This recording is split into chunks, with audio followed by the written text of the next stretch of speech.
So military will be the first users, and then as we are able to get down the cost and the size of it, we eventually want it to be in every single device that has a GPS receiver. So again, it's not going to replace GPS, but it's going to aid GPS whenever it goes down. Quantum sensing is moving out of university labs and straight into field operations.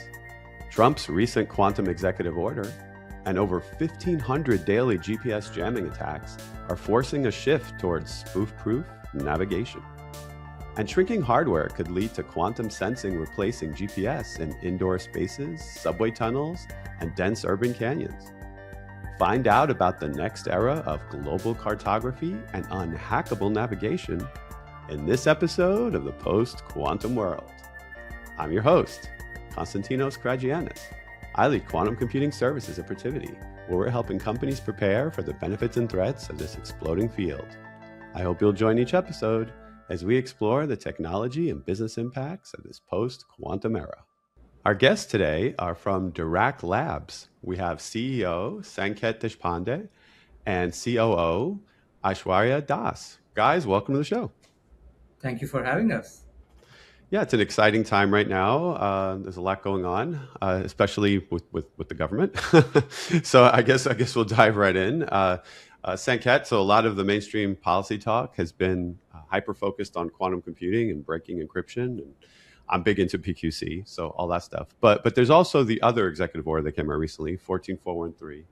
And interestingly enough, instead of just talking about building a quantum computer, it also put a spotlight on this idea of quantum sensing being important. So I don't know if you wanted to speculate on what signaled this shift in Washington and why all of a sudden we're viewing things like passive navigation as a pressing national security topic here. Yeah, no, so 100% agree with you that it's a very exciting time, especially for quantum technologies as a whole. But also with this executive order around quantum sensors specifically. And to be honest, quantum sensors have been interesting to the US military for a while now. There have been very, very interesting programs that have been conducted since decades. But this EO is very interesting because it specifically focuses on commercialization and practical uses on a very ambitious timeline for sensors. So, at least as a quantum sensing startup, we are super excited that there's so much interest and kind of like motivation from the government to bring these sensors out of the lab into the real world, and not just for military use cases, but also for discovering new materials and applications in things like civilian infrastructure. Yeah, for a while, the industry has been saying quantum sensors are all ready to use. They're the first quantum technology that's ready to use. So I don't know. You guys are going to have to prove it. That's coming. Yeah. And Ash, the executive order emphasizes domestic supply chains and bilateral allied technology sharing. Given your background, your backing rather from the U.S. India Science and Tech Endowment Fund and your background with Hyperloop India, how do you see international defense partnerships evolving under these new federal guidelines? Right, and that's a very interesting question because one of the earliest supporters for us was the bilateral program between US and India. And with this directive, what is very important is that the moment this was announced, even DOW announced how they're going to put in $200 million into quantum sensing with the timeline of September 2028. So now we actually have a timeline that we have to adhere to and actually put out technologies for commercial and military use cases. With such a strict timeline, you want the US allies and partners to sort of come together and help in any way possible, whether it's on the manufacturing side, whether it's on the IT side, whether it's on the algorithmic side, whereas US has all the advantages on the material side on building these quantum technologies because they have been the pioneer of this entire field for the last 50, 60 years. But there are other countries where they have spent a lot of money on their IT services, on their AI services. And that's where it makes a lot of sense to get all of these allied partners together and sort of come together and solve a problem that's very important. And in this way, USISTF has been a very good partner. It was a joint grant between US and India. So Dirac Labs was funded by the US government, whereas our Indian partner was my home institution, Ashoka University, was funded by the Indian government. And before we even get down to building our sensor, we actually worked with them on building machine learning systems that can help denoise the kind of data that we are getting from these magnetic sensors. So before even we get down to building the sensor, we actually spend some time building all these other systems. So that's been a great partnership. And again, that has been de-risked by grants where we didn't have to go out and raise money. So that's been pretty useful for us. And that's just another example of AI for quantum, right? Like it Exactly. keeps on showing up as helping the stack or helping all the QIS technologies basically come along. And when you have these new technologies, a major hurdle for any kind of federal adoption is actually testing and validation before you could put something in the field. So how are you guys positioning your payloads to meet these rapid deployment mandates, like for aerospace, naval, what other applications? Yeah, and I think that's like an approach we were fixated on, like early on, right? Like the goal was not to make exquisite or like bespoke sensors in a lab. The idea was how can we make lots and lots of these sensors that can eventually be on every navigation system that's out there, right? um, and so one of the first few things that we did was actually take some of our systems and put them on an aircraft and flew them around. It was a prototype, right? There's like wires hanging out and whatnot. But those kind of tests were like the guiding principles that have been like informing us how we design our sensors, where do they fail. So that's been like the main motivation for like building these kind of sensors. So the goal here is, okay, how can we make them rugged against environmental effects? How can we make them robust, but at the same time, achieve really high sensitivity, achieve really good dynamic range for magnetic field measurements? And those are some of the guiding principles that like have led us to here and will continue to inform us in our sensor development journey. um, and then again, like having these kind of like aggressive milestones are definitely a plus for a startup, right? Like that's where startups thrive, to kind of like go out of the conventional path of kind of like sensor R&D in a university or a national lab, but then do everything you can in a kind of like a startup-y way, right? Like you want to engineer things, you want to like test it out on real world platforms as much as possible. So that's the path we are taking. And listeners by now are probably wondering why the government might be interested in sensing. And Yeah, yeah. if they're listeners for a while, they'll know that we actually covered a serious vulnerability in this space. There's about a year ago, we had an episode with Q Control, and they talked about the number of daily attacks against GPS. And I was kind of like blown away when I heard it. It's like I think it's currently estimated to be over 1,000 GPS jamming or spoofing attacks that happen every single day. It's It's kind of crazy. 1,500 now. It's fifteen What, hundred now. It's 1,500? 1,500 in Yeah, the that's insane, right? Like, and I last week. realize that a lot of this, especially Yeah, around like yeah, military interest areas. yeah, But just think about that. All these planes that could be steered into the wrong areas or, attacked or whatever. So from a technical perspective, if a heavy adversarial electronic warfare attack hits a conflict zone or a logistics hub, how does an NV center magnetometer maintain an unspoofable positioning track? Just so listeners can really hear, what this is protecting against. When these kind of like electronic warfare attacks happen, what they do is like you just have to overpower the GPS signal, right? Which is a few microwatts coming from a satellite that's like a Mhm. few tens of thousands of kilometers away from us, right? So that it's not that hard. You have like very cheap hardware that you can use to kind of generate those signals. Now, the technique we use, which is by measuring Earth's magnetic fields or like anomalies on that field, right? Like, so these are generated by a structure of the Earth's crust. So these are like geological structures and the chemical composition of it, right? So those kind of things are very hard to block. Firstly, our sensor does not even measure any of these uh, electronic warfare signals to begin with, and then secondly, it's it is almost impractical to be able to like overpower the entire Earth's magnetic field. So that kind of like gives us that immunity against some of these GPS jamming or spoofing techniques. So you're basically converting those microscopic variations, right, in fields into high fidelity coordinates that you could track without drifting over time. So I wouldn't call them microscopic variations. These are like large scale variations over but these are still like spatial variations over the Earth's surface.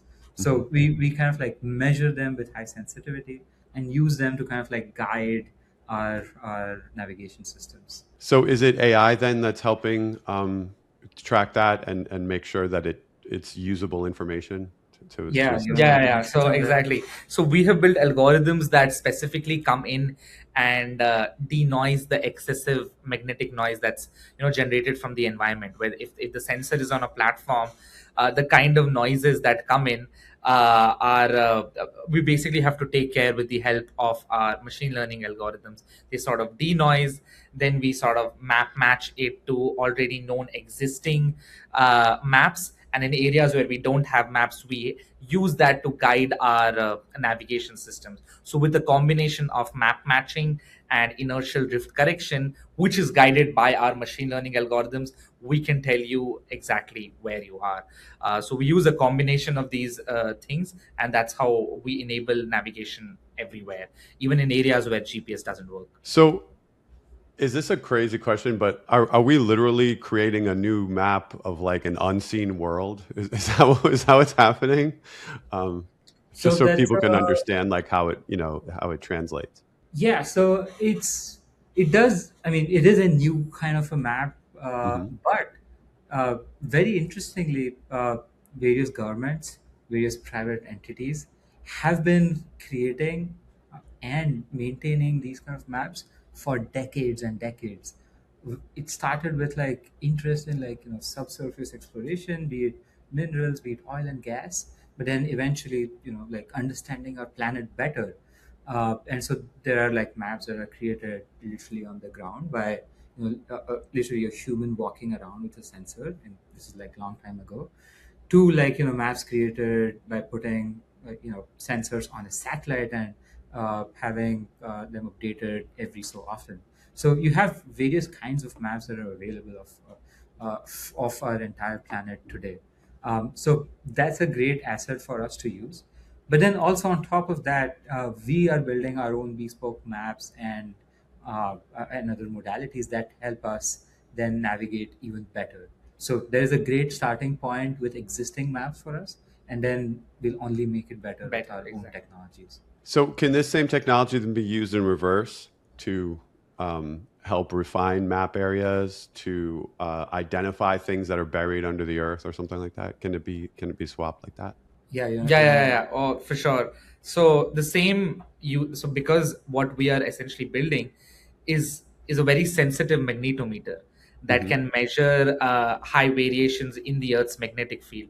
The same technology actually has been used by the mining industry for the past 100 years for conducting any of their exploration surveys. So if they are interested in any material and they're interested in any area, and they're like, okay, maybe something exists over there, the first thing that they do is actually like get done like a gravity survey of that area and a magnetic survey. And by using both of these information, they want to estimate the amount of material that is already present. So as Sanket mentioned, for many years these companies and entities have been mapping the Earth's magnetic and the gravity field to understand our planet much better. And now what has that led us to is to find these different minerals, is to find, for example, the entire continent of Australia is has very good magnetic maps, has very good gravity maps. So we can already use that infrastructure to navigate over there. So we can already have a very powerful sensor, and it can use the existing infrastructure to tell you exactly where you are. in a lot of areas on our planet, we don't have such high magnetic maps. So that's where our sensor comes in, and we are able to make these maps that did not exist before. And when I say maps, I mean magnetic maps that will then be used for our positioning and navigation. It's So a new era of cartography, yeah, essentially. it's a new, yeah. So not to give anyone any ideas, but if someone were to bury a really powerful electromagnet in a desert or something, would that throw all those maps out of whack? Would it make them? Not really, because if you just bury it in the desert in one place, that's actually great for us, because that becomes a magnetic anomaly. And when Mhm. we are mapping this out, we are specifically looking for these magnetic anomalies, areas where we have high magnetic field or low magnetic field. Even when we are doing survey explorations for mining, those are specifically the signatures that we are looking for, because they indicate something. They indicate either there is a material here, if there's like high gravity or magnetic, or if it's low, that means that there is a hole, there's a hole here. And that indicates something, interesting about the geology. So it becomes very difficult to sort of spoof it. If you wanted to actually spoof this, you need to get the most powerful magnets that are currently used in like fusion reactors, put it on a Mhm. train. That train needs to be following the plane. So if I put my sensor on a plane, the plane is navigating over an area. The train needs to constantly be following the plane so that it can actively denoise it. And you'd still need the most powerful magnets to have ever existed, which yeah. You'd Yeah, also need a really rare kind of train, one that can exactly, somehow exactly. follow an airplane's path, Exactly, considering it's on the ground. in like a desert Yeah, or it's like limited to a track. yeah. Yeah. Just, Okay. just No, that's to interesting. add a little bit of physics nuance to it, right? Like magnetic field scale 1 over r cube, which means r being the distance from Hmm. the sensor to the magnet. So if like what I'm trying to say is like magnetic field that is generated by this magnet that you have, it's going to drop off very, very quickly. So there's only so much influence you can have with So that magnet. you would just see that it's an anomaly. You'd see that Yeah, someone's trying to do something weird, like it would yeah. show up that Someone some someone heat is trying map to is a do little something. blob of magnetic energy or something. Yeah. Okay. Yeah, that makes sense. It would. I was just making sure it wouldn't just like take everything out. It wouldn't create like a gigantic, distracting like glare of magnetic influence. So the devices you're building, they're limited by swap, right? Size, weight, and power. That concept. Right. So what have been the toughest like operational engineering constraints in like ruggedizing and miniaturizing these sensors to run in all sorts of conditions? Yeah, so like that's been like one big guiding principle, right? Like, okay, you want to reduce the swap with swap C, swap plus cost, right? So reduce the swap C, ruggedize the sensor, and then make sure you can put it in more number of platforms than ever before, right? Um, to do that, we you don't want to reinvent engineering, you don't want to reinvent infrastructure. So the specific technology platform we chose is this kind of like a solid state sensor, right? Like so, these solid state defects inside a diamond crystal that's artificially grown in a lab, which means that at scale we can produce these sensors in a TSMC or Intel kind of a foundry. So that gives us a unique advantage of scalability. It gives us advantage of costs, following the same unit economics of your microchips, right? And then also, right, like because now you are at a nanometer kind of scale, that brings down your overall device size significantly smaller. Um, and then on top of that, we use some really interesting techniques from the world of photonics to kind of design optics and optical components that are smaller than all your conventional optics out there. So that's how we are able to scale down, like what a sensor that would be like in a large optical table in a lab, to something that you can hold in your fingers, right? So that's the vision then. And you touch on a point there with like nanophotonics, and you're trying to go from this to this, right? From big to small.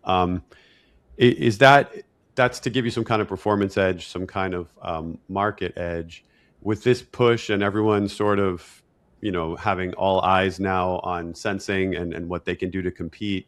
How do you protect IP here? in a market like this? Are you trying to like carve out certain things that you're not sharing with the industry that you're trying to gain an edge? Like how do you go about that right now? So IP protection is certainly a big aspect of a company like us, right? Like, uh, you know, and we spun out of the University of Wisconsin-Madison. So a lot of our foundational IP comes from that university. So some of that is protected by them. And alongside, we develop our own IP. Some of that we decide to disclose. Some of that is a trade secret. But that's been a very important building block to getting us to where we are. We spent significant amount of time developing this IP, doing like testing it with simulations, or in our early stages where when we had not raised any capital, we would try to do everything we can on a software level, right? Like test it out as much as you can analytically through simulations, and bring in the confidence that okay, we think this will work now. But yeah, so it's an important factor for us to protect IP and trade secrets. And ultimately, the goal is primarily for military applications at first. Is that what you're hoping for? We want to start off with military Hmm. applications, but as you mentioned, we want to get we want to get down like a swap C.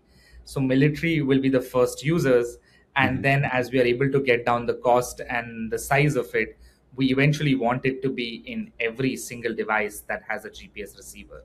So again, it's not going to replace GPS, but it's going to aid GPS whenever it goes down. And right now, the use case for commercial, like for you and me, is not there. But there are a lot of these other commercial industries that need resilient navigation, and yeah, We intend to provide that service to them very soon. And it's not that today only military is seeing use cases of this, right? Like there are areas and domains where GPS never worked to begin with. Simple thing: we are sitting in a room here. There's like 10 stories above me. There's no GPS signal that I get in here. So indoors, underwater, underground are already areas where there's no great solution that just works out of the box. So those are some industries and avenues we are already working with. And then there is, of course, like GPS spoofing. It's not an issue just in battlefields, but it's an issue on our highways, on our factory floors, on our farms even. So those are some of our target application areas that we are actively working on today. I would love it in my phone because so I live in Lower Manhattan, and if I ever Oh, man. Oh wander yeah. down into financial district, Yep. forget it. I might as well not even take my. It's a good thing I know those streets because I don't think I've ever gotten a GPS signal down there. It's just like you just can't get it. So yeah, that would be pretty useful. Um, so building a quantum hardware startup, it's a notoriously long game, right, compared to software as a service. So how do you approach capital allocation and milestone pacing when you're dealing with deep tech development cycles and seed rounds and things like that? Yeah, yeah. Yeah, yeah. So so we started working on this almost 3 years ago. So we have seen how the funding cycles have changed. We have seen how DIU solicitations have changed over the last 3 years, and we had to sort of figure out a way to stay alive essentially, and also make progress on building our sensor, which is why the first few years were actually all grants that we received, whether it was USISTF or whether it was the NOAA grant that we received last year, or the Emergent Ventures grant that we received 1.5 years ago. So these grants have greatly sort of helped us to build the initial technology stack. Now we are at a point where we want to take the sensor that we have built and make it for different applications, for military, for commercial use cases, and that's where venture capital plays a huge role. We have just sort of closed our pre-seed round, which we are going to announce in the next month, and that has helped us a lot in accelerating the rate of development. And with these new executive orders that are coming out now, this also signals to the entire VC ecosystem that okay, you know what, quantum and by quantum, I just don't mean like quantum computing. There's obviously Mhm. a quantum sensing which has existed for a really long time, and now the US government is putting money into it. Now the US government has put in a timeline. Now the US government wants a solution that does not depend on GPS. We already saw what happened in Strait of Hormuz a few months ago, and how the entire world supply chain came to like a halt. So there's definitely a very, very important need for these systems now, and this is the time when venture capital and government organizations can come together and fund projects like these at scale. Like getting the grants was good because it helps you, build the initial technology and de-risk the technology to a huge risk. Now we know that the demand exists, and that is where the VC capital comes in, and that has greatly accelerated us in the past few months to build our product. So it's a combination of both government grants and VC coming in together that will always take this technology to another level. Yeah, And and you get to tell people it's a machine that exists, right? I mean, it's you're exactly. not waiting for fault tolerance or something like the rest of the Exactly. quantum computing industry. Yeah.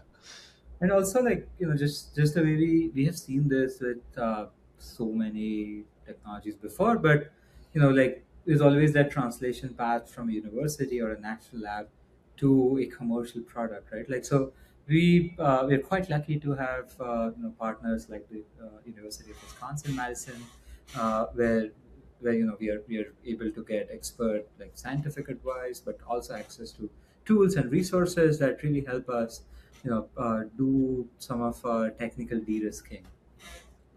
Yeah, and you guys joined the Chicago Quantum Exchange recently as a corporate partner. We're a partner in the CQE also. So when it comes to the Midwest Quantum Corridor, how's that helping a startup of your scale compete against like the giants? Is it really helping you in a way like a quantum Silicon Valley? Is it is there a talent pipeline there for you guys? I think so first on the overall ecosystem that the Chicago Quantum Exchange or CQE has built, that's very unique in my opinion. It's very unique. It's very intentionally built, and it really leverages the strength of the overall like broader Midwest ecosystem, right? So it has put together various companies, large and small. It has put together national labs and several universities in the region, which is a great asset to have. Um, apart from kind of like connections in that ecosystem, it also kind of like brings together users who are like, okay, hey, like uh, we need to understand like what is the next version of the navigation systems, or next version of computing even, right? Like, and who are the researchers or startups that are building these technologies. So like the platform acts as like a great bridge between the two. But then also on the talent pipeline, right? Like it has helped us access various PIs and scientists from various universities, but also talk to their grad students and even undergrad students, right? Like to understand like, okay, how can we work with the best talent possible in the country. So it's a great asset to be a part of that community. And the Midwest also like has a lot of quantum talent, right? With the universities like UIUC, Wisconsin Madison, University of Chicago, along with Argonne National Laboratory. I mean, these are universities that are producing like a very good talent that's well versed in both the hardware and the software aspects on computing and sensing both. So Midwest has been great in like finding the right kind of talent to sort of join us and help us in our endeavor. So before we wind down, I wanted to circle back to a couple of things you guys said. One of them is this idea about commercial readiness. What's the biggest misconception that venture capitalists and corporate buyers have about the commercial readiness of quantum sensing compared to quantum computing? I think a big misconception, although it's getting better now, is people used to like equate like quantum as like a like a blanket term, Mhm. but it's not the case, right? There's like every quantum computing is at a very different state today compared to sensing or communication. application, right? And even say within sensing, there are various platforms which are like way more mature or are still under development. So I do think that there is some part of like evolving education that's happening, but also in terms of sensing, right? Like people don't realize that GPS, which is like what almost everyone uses today, is essentially quantum, right? Like you have these quantum clocks that are up in satellites Yeah. and helping us maintain our navigation systems, our financial systems, whatnot. So people kind of like it's hard or like it's easy to overlook the benefits that like quantum as a term has already brought in our lives and what it can do in the future. Einstein would want to point out that GPS is also relativistic. Relativity. Yeah, Without relativity, those time Yeah, signals will never be correct coming to Earth.